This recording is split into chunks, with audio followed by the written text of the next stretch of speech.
risk taking anything that might be infected. Pedro lays out their plan in a VO. Vamos pa'l pueblo. Busco a mis hijos. Have a nice cold pint and wait for all this to blow to over. blow over. It's not gonna Hey guys, my name's Dan, and this reaction comes from Dead Meat. This is When Evil Lurks 2023 kill count. Now, normally I don't like to watch movies or TV shows with subtitles because I have a hard time reading the words on the screen and also being able to follow along with what's going on behind it.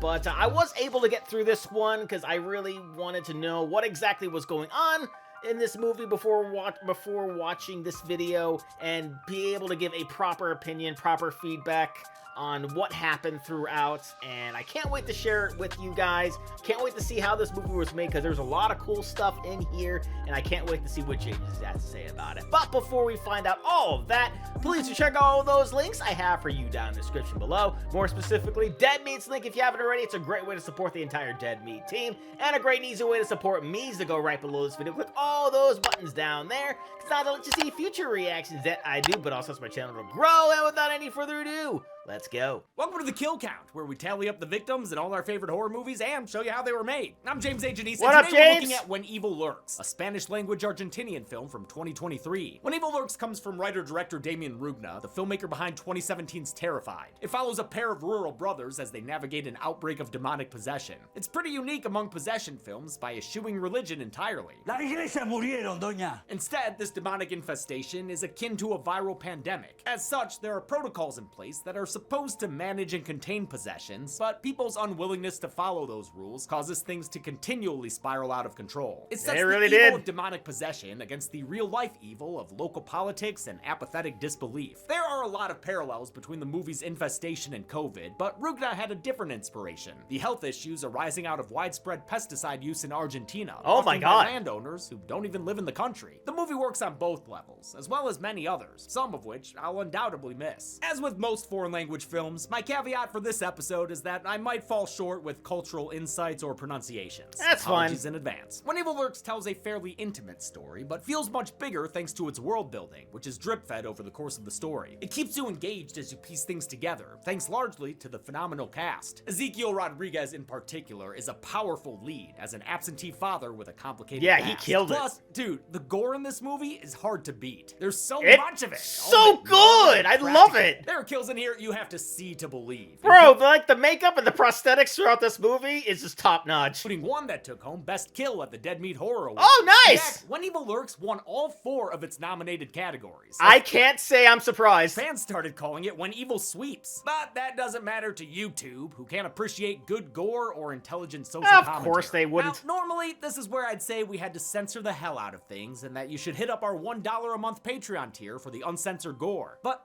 here's the thing. Between the possessed self-harm and graphic violence done to kids, I don't want to have to butcher this movie enough to get it past YouTube guidelines. So this video is almost certainly already age restricted. And No. yeah, that's probably gonna hurt views and take away all our No. ad revenue, but I'll take those hits for this film. I can't do Damn. that all the time, but in this case, it's better than trying to hide how fucked up this movie is. Because it is fucked up in a beautiful way. It doesn't conform to the usual rules of the genre, and we need that sometimes. Horror movies would be boring if nobody ever colored outside the lines. Can this True. family unit survive?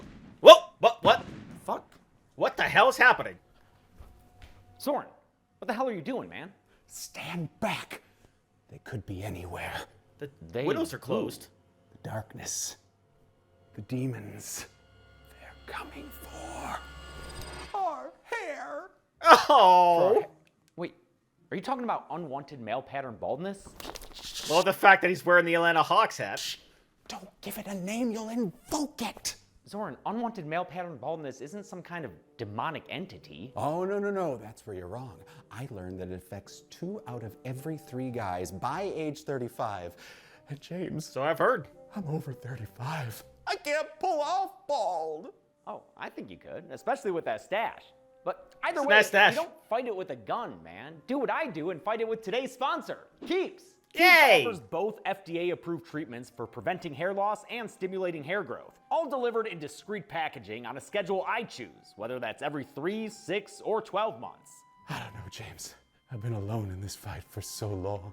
Oh, but you don't have to be. As part of your Keeps treatment plan, you can get matched with a licensed provider who will tailor a treatment plan to your needs without ever having to visit a doctor's office or pharmacy. And if you have questions or concerns, you can message your provider or the Keeps care team 24/7. Sounds That nice. does sound like a good approach. Ooh, guess I just got a little carried away. Been playing a little too much Resident Evil. Oh, hey. Well, to be fair, can you really play too much Resident Evil? Okay, yeah, that is horrible gun safety, so I am just going to take this forever. But glad I could help. You can get started with a special offer by going to keeps.com/deadmeat or clicking the link in the description. That's keeps.com/deadmeat. Can this family unit survive with demons literally tearing them apart? Let's find out and get to the kills. Yeah, let's do this thing. The movie begins with the sound of gunshots. Escúchate. Pedro and his brother Jaime aren't sure if they came from their land or the forest next to them. They gear up to check it out in an uninterrupted one-shot. All while Pedro sucks air through a cig the whole time. Damn, man, take a breath. So much smoke need oxygen. They ain't steadily Seriously, counting dude. on Benjamins because they're poor farmers in rural Argentina. Writer-director Damian Rugno wanted a rural story since most possession movies take place in the city. At dawn, the brothers head out to their property line to see what the heck was making all that gunfire. They find a hand, but I don't think that's enough for me to count a kill. Oh, never mind. Yeah, there it is. There. Oh my Go ahead and put 'em God. on the count. That's what I was saying about top notch. I mean, look at that thing. Este no será Rui.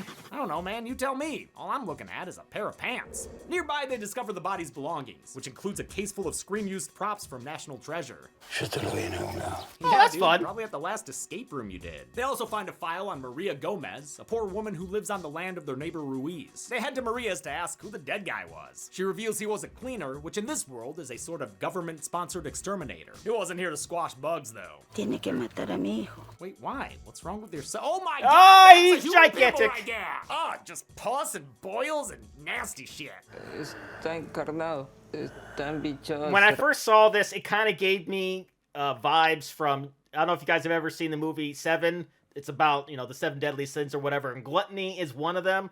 And there's this really big dude that's sitting there, and kind of looked a little bit like that. Rato ya. Maria's son Uriel is patient 0 of a possession, which in this world is akin to a disease. Cleaners, like the one they found dead, are exorcists who can safely take care of the possession. The possessed people they treat are referred to as rottens, and Uriel is rotten as hell. Maria and her youngest son Eduardo Disgusting. have been taking care of Uriel for an entire year. That's how long their request for a cleaner took to process. Pedro and Jaime head to town and report the possession to the local authorities, but they're skeptical of its authenticity. Hay muchos casos de encarnado que terminan haciendo cualquier cosa. They say possessions don't happen in small towns like theirs, and even if they did, their hands are tied by red tape. Hay un protocolo para estos casos.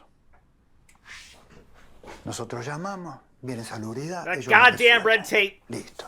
Rugno wanted to portray the government corruption and class struggles that plague Argentina, both of which were exacerbated during the pandemic. He didn't have these social elements in mind when he started writing, but said they naturally came out on their own. Happy the brothers accident. take the issue to Ruiz, the wealthy neighbor who owns the land Maria lives on. In contrast to the bureaucratic cops, Ruiz is a paranoid truther who blames the infestation on the government. Esto lo pusieron ellos.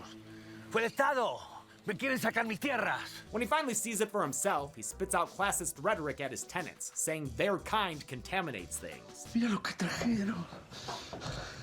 Trajeron lo peor que podían haber traído a mi tierra. He tries to take matters into his own hands with his boomstick, but exorcism is a delicate matter. If he pops that pimple himself, he'll be covered in the pus of possession. Sure will. The possessed Uriel encourages him to do the deed, since it'll only make things worse. This demon, like many demons, is just the most profane little edgelord you've ever heard. He really Even says is. It'll possess Ruiz's unborn baby, but that's thankfully not enough to get Ruiz to pull the trigger. Unwilling to leave his land, Ruiz recruits Pedro and Jaime for Plan B, which is dumping Uriel on somebody else's property. Then it won't be their problem. I love how much Sure. effort it takes them to even figure out a way to move this thing. I mean, he's so huge. Must have eaten way too much lemon pudding. Ah, man, he's leaking like a cheap garbage bag. He's Ugh. coughing, flopping, his Oh, naked it's butt so on the disgusting. ground. This is where the subtle dark humor of the movie begins to emerge. It's Yep. almost slapsticky. Vicky the way these idiots load that goopy boy I into love the it. truck. They drive him out into the Love me some countryside, dark and humor. when Ruiz starts celebrating too early, Especially he in almost horror. hits a little kid. And then the bastards cuss down the kid after almost killing him.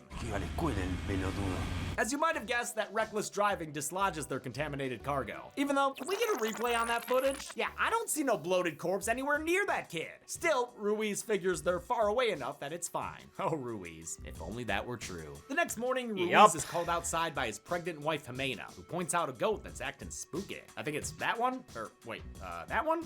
How can we know which one she's... Oh, it's that one. I hate it. The goat Hate who it. stares at men is Hate it. obviously possessed, and you ain't supposed to use a firearm on a possessed being. Hate Oh, it. Man, that goat really goads Ruiz into it, stepping Ah. forward and just being like, "Do it, bitch! I fucking dare ya!" Oh shit! And then he does. Oh, my Oh, god! yep, He's yep. immediately axed in the face by his wife, who had warned him not to shoot that damn goat. In an effort to contain the demon's influence, Jimena then sacrifices herself by taking the axe to her own face with 5 hacks. She goes for a 6, but doesn't quite make it. Damn, Ow. that is dark. Yeah, I don't know, like, how to, like, if you hit yourself once, twice, like, I don't know how you keep on going, how you will yourself to do it. That's insane. Pedro and Jaime are paid a visit from Eduardo, who tells them Ruiz is dead and that his mother has run away. He also reminds them of another rule when it comes to dealing with the possessed. No usa la luz eléctrica.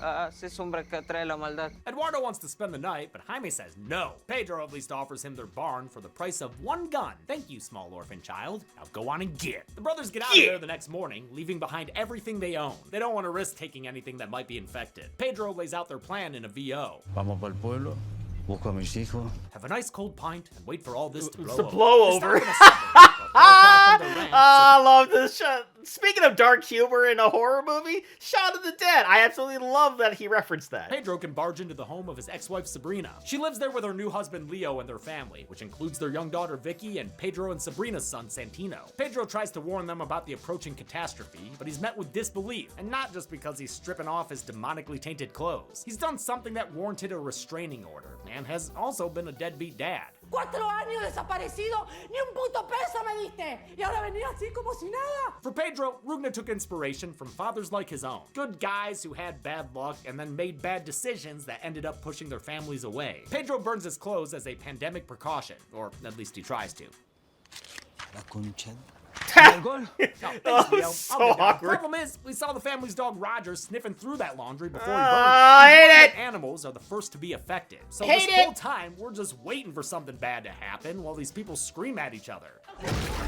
Oh! In one of the most shocking kills I've It's ever seen, so Roger goes full good. Cujo on Vicky and treats her like a chew toy. Oh my god, absolutely amazing. I mean, it was shocking when it happened, right? Because you know what's gonna happen, you just don't know when. And I'm just sort of sitting there, I'm just watching it, and it was just like BAM! Out of nowhere, and it wasn't shocking as it sounds, and the way it made me jump, oh my god, that was great. Brutal to watch as this dog drags the kid's body out the door and takes to the streets. Om Leo nom. chases after the dog and Pedro chases after Leo, but he knows it's already too late. He's about to be the white picket fences of hell. He doubles back to the house to pick up Jair, his oldest son. Jair's autistic and needs a good amount of coaxing just to get downstairs. Leo returns to get his gun, which Pedro warns him against using. No van a buscar un perro, van a buscar un demonio. He doesn't listen though, and when No. Pedro catches back up with him, he's already shooting Roger, dooming this neighborhood to another outbreak of possession. Roger is a French man. So, I'm never a fan of a good dog being put down or being perceived as evil,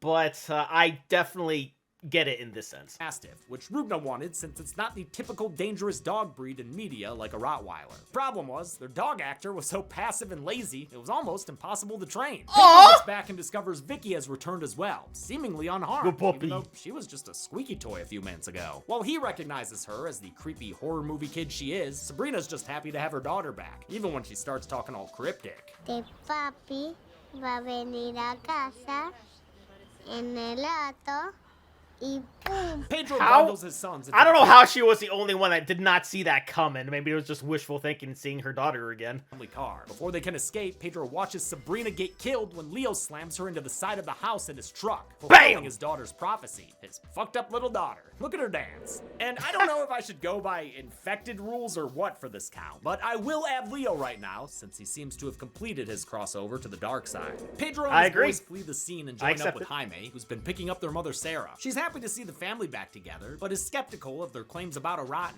Estamos muy lejos para que pase algo así acá. Esas cosas pasan en las ciudades. Man, every goddamn person they meet is in denial. Estamos en el culo del mundo. ¿Cómo va a aparecer un encarnado por acá? It's analogous to real-world diseases and the way people think they just can't happen to them. This is Santino's first time hearing about a rotten, so Granny launches into exposition mode. True to her skepticism, she tells it like a ghost story. She explains that demons possess the minds of rottens before using their bodies to give birth to their physical form. To avoid getting infected, there are 7 rules to follow, like not using electricity and avoiding animals. There's even a song to help you remember what these demons are all about. Ooh, I hope it's as catchy as Freddy's Jump Rope song. Se meten en tu cuerpo, te infectan la mente, te roban lo más preciado de tu vida. Oh, it's not. The other rules include not Yeah, you can see like the hand like going up. It's like, please stop singing. This is not a good song. harming rottens, especially with a firearm, and not saying the name of the evil inside them. Lucifer, Azrael, Mamá.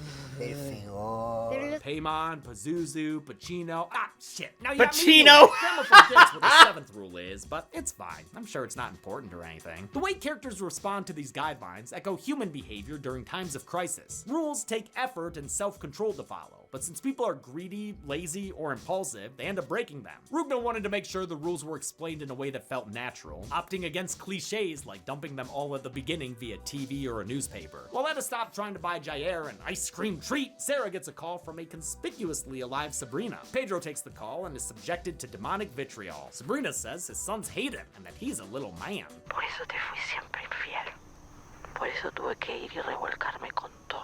Ha, classic demon shit. She also Yeah, implies he classic. wanted to get rid of Jair because of his disability. Poor kid's having a hard time right now. Probably because they're letting him sit there with sticky fingers. With no money or belongings to get them to a city, Jaime takes them to a remote cottage instead. This is the home of Mirta, an old flame of Jaime's who agrees to let them hunker down with her. She's paranoid of possessions enough to not have electricity. She also suspects Jair may be possessed. Ya vi esto antes en autistas. Se meten en su cuerpo, pero no pueden descifrar su mente. They tell her that's a pretty fucked up thing to say, lady. The kid's It just is like pretty this. messed up. Jair refuses to leave the car, probably because Mirta's so rude, so Pedro spends the night with him and gets a glimpse at his artwork. Later in the night, they get a visitor, and it ain't Nick Cave. Don't be fooled by that red right hand. Sarah wakes up Red and finds right Santino in the arms of hand. a possessed Sabrina. Vine a buscar a mis hijos. Porque mis hijos. This is so unsettling. Pedro is roused from his sleep Just and like finds his ex- seeing the turn and then seeing the blood on the face is just like, oh man, that's so terrifying. leaving ex-wife upstairs. Santino only has time to say his dad's name before Sabrina's straight outie this bitch. Bye! Bye. Brothers want to chase after her, but Mirta holds them off. As it turns out, she's a former cleaner herself, who knows a thing or two about rottens. Things like the 7th rule, which is to not feel fear. Ella no hubiese venido hasta acá si usted no tuviese miedo de que ella venga a llevarse sus hijos. Oh, well, that would have been good to know earlier, Mom! Mirta explains that these demons manipulate and feed on fear, which is why Pedro can't go after Santino. Su miedo a perderlo va a ayudar al demonio. The current chaos they're experiencing is part of the Rotten's birthing process, a period of time before the gestating demon can take on a physical form. To stop that from happening, they're gonna have to go to the source, meaning Uriel, you know, human pimple guy. That's easier said than done, since these two dinguses lost him in the middle of nowhere. Qué imbéciles que son. Yeah, it's kind of their thing. They Yeah, split up, a little Jaime bit. going after Sabrina, and Pedro taking Mirta to the area they dumped Uriel's body. During their drive, Mirta reveals her backstory. She and her husband were con artists running a fraudulent church 12 years ago, before the outbreak of Rottens ruined that gig. Dios murió y los tiempos de las iglesias se terminaron rápido. This loss of faith was hinted at earlier with Maria Gomez. Le hemos prendido su velita al santo. Las iglesias murieron, doña. As penance for their unholy hijinks, Mirta and her husband were trained to be cleaners by a sect of monks called the Cobras. Hell yeah! But recent years have seen cleaning become increasingly dangerous. Mirta's husband was eventually murdered on his way to a job, just like the one who had been heading to Maria's. Mirta tried to have a fresh start in the forest, but worries she might have brought work home with her. Y si la maldad finalmente me encontró en la cabeza de Jaime, y si hubiera infectado este pueblo solo por mí. Wow, main character syndrome much? Not everything's about you, Mirta. Jaime is Yeah, on Sabrina's God, trail, man. but he's got to keep his headlights in I scary don't know what that flicker was. mode, lest he attract evil with electricity. I had an idea there and I just lost it. It happens. He eventually catches up to Sabrina, but as he drives up next to her, he finds her scraping out Santino's brains like he were a jar of peanut butter. Oh, man, and she is sloppy with it, Oh, too. yeah. This is seriously so fucking gross. It This is. movie is not afraid to kill little kids. No. Jaime responds by revving his truck and running. Not afraid to kill kids, not afraid to kill dogs, not afraid to kill animals in general. It's just all over the place. Sabrina down, pancaking her against a nearby tree. Despite her brain fucking leaking out of her forehead, oh my Christ.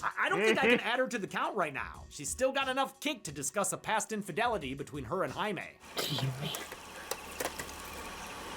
Dijiste que me amabas. Huh, I wonder if that means he's Santino's real okay, I'm sorry. Hey, Jaime, you want to plug a finger in there or something, please? When Evil Lurks was co-financed by Shudder, but according to Rugna, he was given complete creative freedom. He wanted to make a horror movie for horror fans, which is why he included so many shocking scenes. His inspirations included the Evil Dead, the wailing, and the cruelty of the road. Back at home, Sarah is joined inside by Jair. Tengo hambre.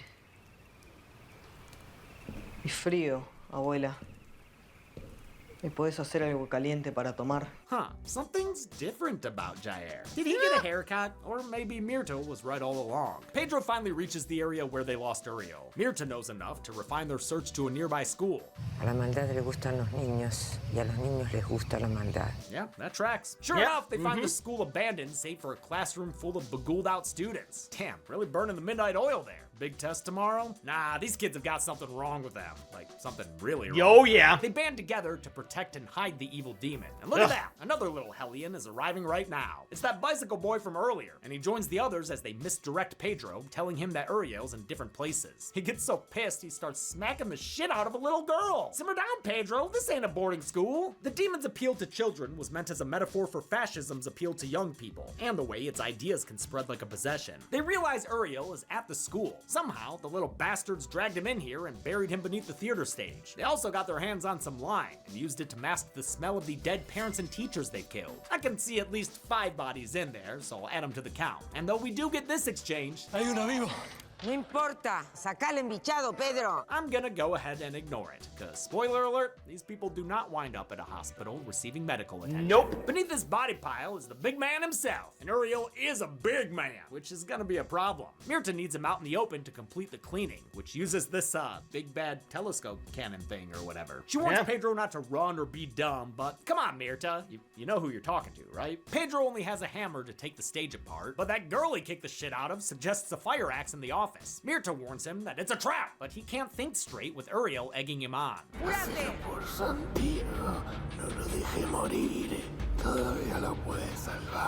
The mass of Uriel was achieved through a combo of puppetry and post-production tweaking. The large puppet had 4 people inside the body, using pipes to control his movement and pumping out liquids. Wow! The face was replaced with VFX. The puppet was created by effects artist Marcos Berta, who previously worked with Rugna on Terrified, where he made that fucking nightmare child with a glass of milk. Berta also created a super realistic Ruiz puppet that was used for the axe hacking scene. His excellent work won him a prime rib for best practical It is so good. Like, I really wanted them to win some kind of award for that because the prosthetics, the makeup throughout was just fantastic, and I'm so happy it did.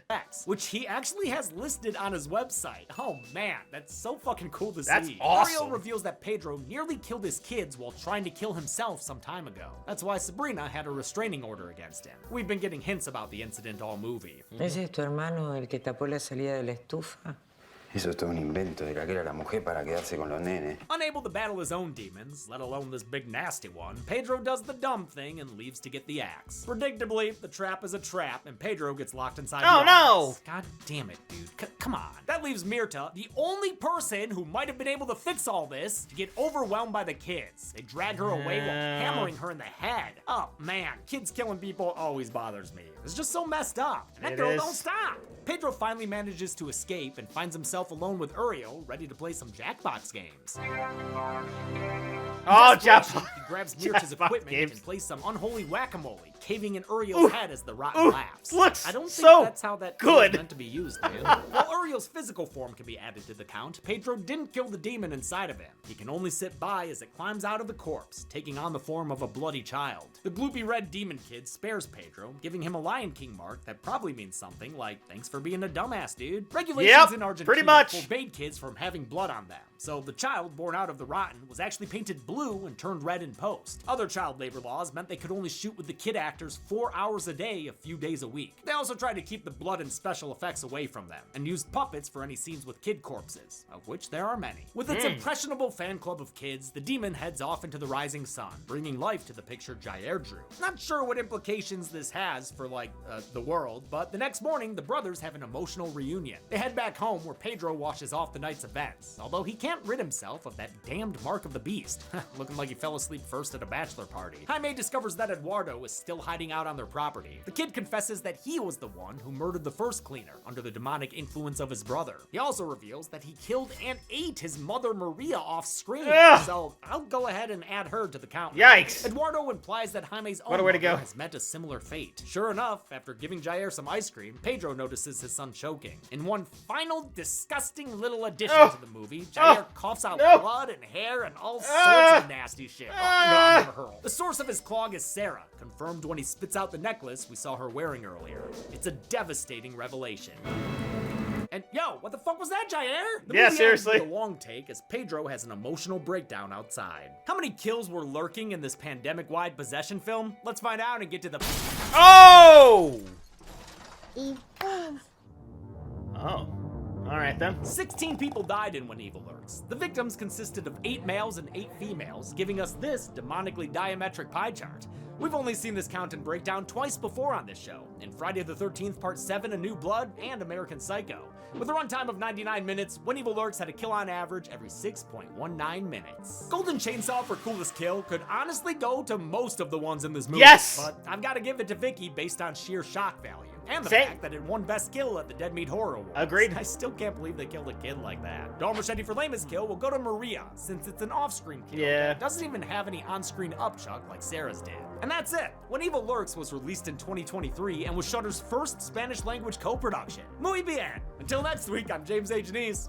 This has been the Kill Count. On the next Kill Count. When traveling abroad, you should try to experience everything the local culture has to offer. The food. Never taken a picture of your food. I usually prefer to eat it. The nature. If you aren't on an early morning hike, you are missing out. The pervy British guys at the bar. Ah, a California gal, eh? Come on, man, get a hint. It's all a rich tapestry of experiences. But be careful not to I recognize her. overindulge. Just down my third rum and coke. I'll be here all night. And always keep yourself open to making new friends. What are your plans tomorrow? I hope they involve watching Influencer. Influencer is a criminally underappreciated thriller. You're right. A roller coaster of twists and turns that's reminiscent of Gone Girl. I like that. It's got breathtaking cinematography, a heart-thumping soundtrack, and a killer performance from Cassandra No. I'm looking for you. You'll see. She's the one I recognize. I can't remember where. This week, step out of your comfort zone and watch Influencer. I can't wait. Then on Friday, make sure you're subscribed to the channel for the kill count. I thought you hated social media. No, not when it's hashtag dead meat. Out here. Hell yeah. Middle of the ocean. No one can hear you scream. Influencer. I wonder if Chelsea's going to be hosting that one. That would be interesting to see. But this movie was just freaking fantastic. As I said at the very beginning, I'm not the biggest fan of watching subtitled movies or TV shows, but this, I kind of really didn't even need the subtitles, to be honest, because you can kind of understand what's going on, like sort of relationships. I feel like it sort of transcended any sort of language. I was able just to watch it, and I didn't have to read everything to really understand what was happening. And then you see all these scares, all these kills that were just absolutely insane. Everything I said earlier was just fair game. Everything died. Everybody got killed. Nobody was exempt from being killed in this one, including, fortunately, the dog. And, you know, the makeup crew, just freaking top notch. That killed that little girl. Oh my god, that was just so surprising. And it just made me jump almost out of my chair. It was that damn good. And I gotta say, like, this movie, it really did keep me on the edge of my seat throughout the entire bit of it.